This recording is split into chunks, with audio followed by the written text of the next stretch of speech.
Hi hello ಸ್ನೇಹಿತರೆ, welcome back to my channel. 2025ರಲ್ಲಿ ಯುಗಾದಿ ಅಮಾವಾಸ್ಯೆ ಅಥವಾ ಶನಿ ಅಮಾವಾಸ್ಯೆ ಯಾವ ದಿನ ಬಂದಿದೆ, ಅಮಾವಾಸ್ಯೆಯ ತಿಥಿ ಎಷ್ಟು ಗಂಟೆಗೆ ಪ್ರಾರಂಭ ಆಗುತ್ತೆ, ಹಾಗೆಯೇ ಎಷ್ಟು ಗಂಟೆಗೆ ಮುಕ್ತಾಯ ಆಗುತ್ತೆ, ಇನ್ನು ನಾವು ಈ ಶನಿ ಅಮಾವಾಸ್ಯೆಯ ದಿನ ಯಾವ ಕೆಲಸವನ್ನು ಮಾಡಬೇಕು, ಹಾಗೆಯೇ ಯಾವ ಕೆಲಸವನ್ನು ಮಾಡಬಾರ್ದು ಅಂತಲೂ ತಿಳಿಸ್ಕೊಡ್ತಾ ಇದ್ದೀನಿ.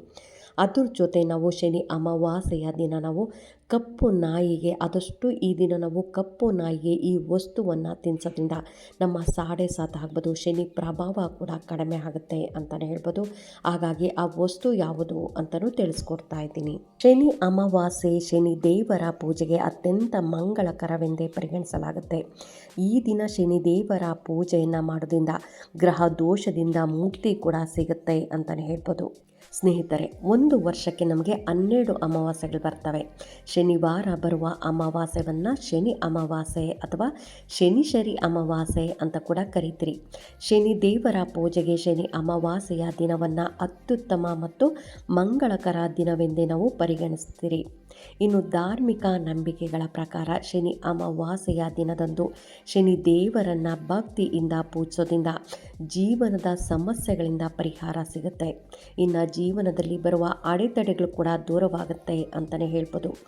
ಭೂಮಿ ಮತ್ತು ಗ್ರಹ ದೋಷಗಳಿಂದ ಪರಿಹಾರ ಕೂಡ ಸಿಗುತ್ತೆ. ಇನ್ನು ಹಿಂದೂ ಧಾರ್ಮಿಕ ಗ್ರಂಥಗಳಲ್ಲಿ ಶನಿ ಅಮಾವಾಸ್ಯೆಯ ದಿನದಂದು ಶನಿ ದೇವರನ್ನು ಪೂಜಿಸುವುದರ ಜೊತೆಗೆ ನಾವು ಕೆಲವು ನಿಯಮಗಳನ್ನು ಕೂಡ ಪಾಲಿಸಬೇಕಾಗತ್ತೆ. ಹಾಗಾಗಿ ಅಂತಹ ಪರಿಸ್ಥಿತಿಯಲ್ಲಿ ಈ ದಿನ ನಾವು ಏನು ಮಾಡಬೇಕು, ಹಾಗೆಯೇ ಏನು ಮಾಡಬಾರ್ದು ಅಂತಲೂ ತಿಳಿಸ್ಕೊಡ್ತಾ ಇದ್ದೀನಿ. ಈ ವರ್ಷದಲ್ಲಿ ಶನಿ ಅಮಾವಾಸ್ಯೆ ಯಾವತ್ತು ಪ್ರಾರಂಭ ಆಗ್ತಾ ಇದೆ ಅನ್ನೋದಾದರೆ, ಮಾರ್ಚ್ 29ರಂದು ನಮಗೆ ಶನಿ ಅಮಾವಾಸ್ಯೆ ಬಂದಿದೆ. ಅಂದರೆ ಇದು ಚೈತ್ರ ಮಾಸದ ಅಮಾವಾಸ್ಯೆಯ ದಿನವಾಗಿರುತ್ತೆ. ಈ ದಿನದಂದು ವರ್ಷದ ಮೊದಲ ಸೂರ್ಯಗ್ರಹಣ ಕೂಡ ಸಂಭವಿಸ್ತಾ ಇದೆ. ಈ ದಿನ ಶನಿ ದೇವರು ಕುಂಭ ರಾಶಿಯಿಂದ ಮೀನ ರಾಶಿಗೆ ಸ್ಥಳಾಂತರ ಕೂಡ ಗೊಳ್ತಾ ಇದ್ದಾರೆ. ಚೈತ್ರ ಮಾಸದ ಅಮಾವಾಸ್ಯೆಯ ತಿಥಿ ಎಷ್ಟು ಗಂಟೆಗೆ ಪ್ರಾರಂಭ ಆಗುತ್ತೆ ಅನ್ನೋದಾದರೆ, ಮಾರ್ಚ್ 28ನೇ ತಾರೀಕು ಸಂಜೆ 7:55 ಪ್ರಾರಂಭ ಆಗುತ್ತೆ. ಇನ್ನು ಮಾರ್ಚ್ 29ನೇ ತಾರೀಕು ಸಂಜೆ 4:27 ಕೊನೆಗೊಳ್ಳುತ್ತೆ. ಆದರೆ ನಾವು ಉದಯ ತಿಥಿಯ ಪ್ರಕಾರ ಶನಿ ಅಮಾವಾಸ್ಯೆಯನ್ನು ಮಾರ್ಚ್ 29ನೇ ತಾರೀಕು ಆಚರಣೆ ಮಾಡಬೇಕಾಗತ್ತೆ. ಇದು ವರ್ಷದ ಮೊದಲ ಶನಿ ಅಮಾವಾಸ್ಯೆ ಅಂತಲೇ ಹೇಳ್ಬೋದು.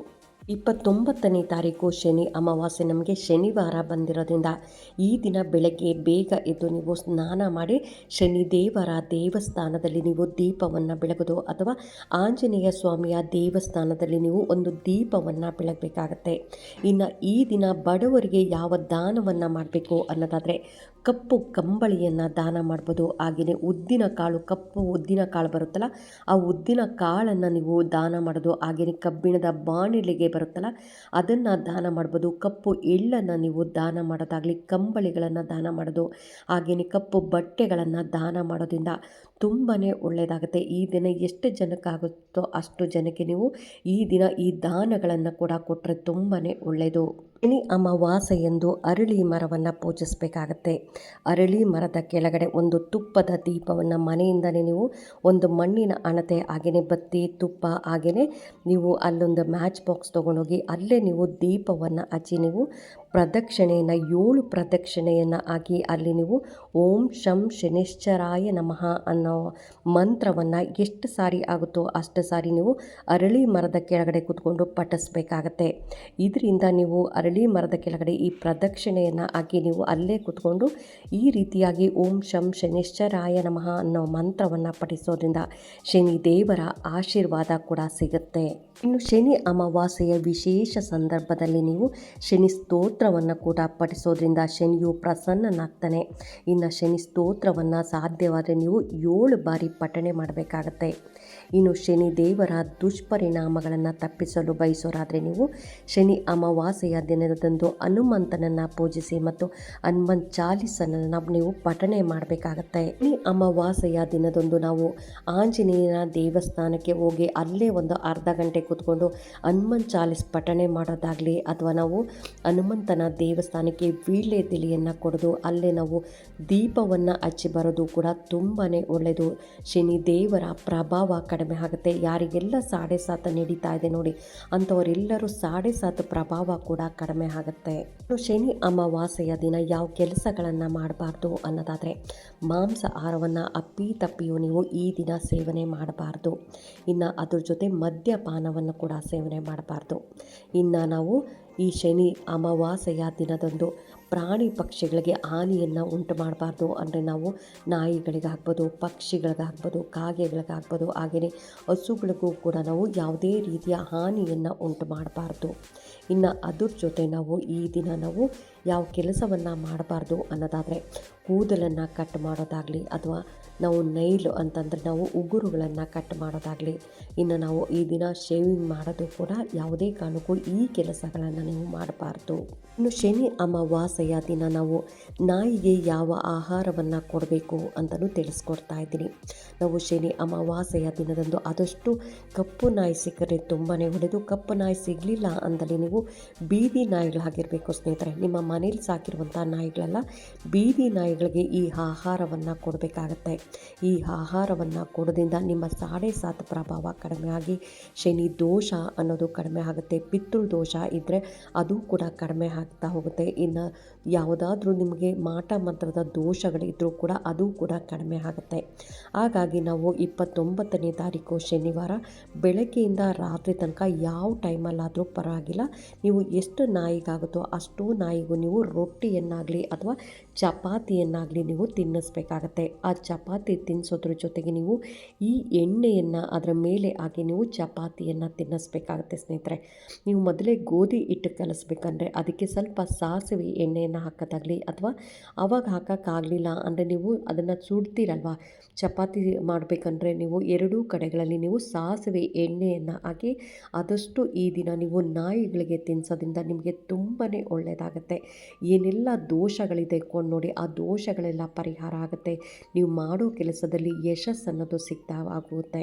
ನಂತರ ನೀವು ಈಗ ಯಾವುದೋ ಒಂದು ಕೆಲಸ ಅಂಗಡಿಗೆ ಈಗ ವ್ಯಾಪಾರ ಮಾಡ್ತಿರ್ತೀರ, ವ್ಯಾಪಾರ ಚೆನ್ನಾಗಾಗೋದಾಗಲಿ, ಅಥವಾ ಕೆಲಸಕ್ಕೆ ಹೋಗ್ತಾ ಇದ್ದರೆ ಅದರಲ್ಲಿ ಅಭಿವೃದ್ಧಿ ಆಗೋದಾಗಲಿ, ಅಥವಾ ನೀವು ಯಾವುದೇ ಒಂದು ಬಿಸ್ನೆಸ್ ಮಾಡ್ತಾಯಿದ್ರು ಬಿಸ್ನೆಸ್ಸಲ್ಲಿ ಇಂಪ್ರೂವ್ ಆಗೋದಾಗಲಿ, ಇದು ಕೂಡ ಆಗ್ತಾ ಹೋಗುತ್ತೆ. ಸಾಡೆ ಸಾತ್ ಪ್ರಭಾವ ಕೂಡ ಕಡಿಮೆ ಆಗುತ್ತೆ ಸ್ನೇಹಿತರೆ. ಹಾಗಾಗಿ ನಿಮಗೆ ಎಷ್ಟು ಆಗುತ್ತೋ ಅಷ್ಟು ನಾಯಿಗಳಿಗೆ ಈ ದಿನ ಆಹಾರವನ್ನು ಕೊಡಿ. ಅದರಲ್ಲೂ ಈ ದಿನ ಬೀದಿ ನಾಯಿಗಳಿಗೆ ಆಹಾರವನ್ನು ಕೊಡಬೇಕಾಗತ್ತೆ. ಅದರಲ್ಲೂ ನಾವು ರೊಟ್ಟಿ, ಚಪಾತಿ ಈ ರೀತಿಯಾಗಿ ನಾವು ಮಾಡಿದ ಆ ಚಪಾತಿಗೆ ನಾವು ಸಾಸಿವೆ ಎಣ್ಣೆಯನ್ನು ಹಾಕಿ ಕೊಡೋದ್ರಿಂದ ಶನಿ ದೇವರ ಪ್ರಭಾವ ಅನ್ನೋದು ಕಡಿಮೆ ಆಗ್ತಾ ಹೋಗುತ್ತೆ. ಯಾರೆಲ್ಲ ಈಗ ನನಗೆ ಸಾಡೆ ಸಾತ್ ಪ್ರಭಾವ ಜಾಸ್ತಿ ಆಗಿದೆ, ನನಗೆ ಶನಿ ಮಹಾತ್ಮನ ಪ್ರಭಾವ ಜಾಸ್ತಿ ಆಗಿದೆ ಅಂತ ತುಂಬ ಜನ ಹೇಳ್ತಾ ಇರ್ತೀರಲ್ಲ, ಇಂಥವರೆಲ್ಲರೂ ಕೂಡ ನೀವು ಈ ಶನಿ ಅಮಾವಾಸ್ಯೆಯ ದಿನ ಈ ರೀತಿಯಾಗಿ ಮಾಡೋದ್ರಿಂದ ನಿಮ್ಮ ಶನಿ ಪ್ರಭಾವ ಕಡಿಮೆ ಆಗುತ್ತೆ. ಶನಿ ದೇವರ ದೇವಸ್ಥಾನದಲ್ಲಿ ಹೋಗಿ ದೀಪ ಹಚ್ಚೋದು, ಅಥವಾ ಆಂಜನೇಯ ಸ್ವಾಮಿ ದೇವಸ್ಥಾನದಲ್ಲಿ ಹೋಗಿ ದೀಪ ಹಚ್ಚೋದ್ರಿಂದನೂ, ಅಥವಾ ಬಡವರಿಗೆ ದಾನ ಕೊಡೋದ್ರಿಂದನೂ ಕೂಡ ನಿಮ್ಗೆ ಒಳ್ಳೆಯದಾಗುತ್ತೆ. ಹನುಮಾನ್ ಚಾಲೀಸ ಹೇಳ್ಕೊಳ್ಳೋದು, ಇಷ್ಟೆಲ್ಲ ಮಾಡೋದ್ರಿಂದ ನಿಮಗೆ ಶನಿ ದೇವರ ಪ್ರಭಾವ, ಶನಿ ಸಾಡೆ ಸಾತು ಪ್ರಭಾವ ಅನ್ನೋದು ಕಡಿಮೆ ಆಗ್ತಾ ಹೋಗುತ್ತೆ ಸ್ನೇಹಿತರೆ. ಹಾಗಾಗಿ ಈ ಸಾರಿ ನಮಗೆ ಶನಿವಾರ ಶನಿ ಅಮಾವಾಸ್ಯೆ ಬಂದಿರೋದ್ರಿಂದ ಈ ಶನಿವಾರದ ದಿನ ನೀವು ಈ ಕೆಲಸಗಳನ್ನು ಮಾಡೋದ್ರಿಂದ ವರ್ಷ ಪೂರ್ತಿ ನಿಮಗೆ ಧನ ಲಾಭ ಅನ್ನೋದು ಹೆಚ್ಚಾಗ್ತಾ ಹೋಗುತ್ತೆ. ಏಕೆಂದರೆ ನಮಗೆ ಯುಗಾದಿ ಹಬ್ಬದಿಂದನೇ ನಮಗೆ ಹೊಸ ವರ್ಷ ಆರಂಭ ಆಗೋದು. ಹಾಗಾಗಿ ಹೊಸ ವರ್ಷದಿಂದಲೇ ನೀವು ಈ ರೀತಿಯಾಗಿ ಮಾಡ್ಕೊಳ್ಳೋದ್ರಿಂದ ನಿಮ್ಮ ಎಲ್ಲ ಕಷ್ಟಗಳು ಕೂಡ ಬಗೆಹರಿಯುತ್ತೆ. ಶನಿ ಮಹಾತ್ಮನ ಸಂಪೂರ್ಣ ಆಶೀರ್ವಾದ ಕೂಡ ನಿಮಗೆ ಸಿಗುತ್ತೆ ಅಂತಲೇ ಹೇಳ್ಬೋದು.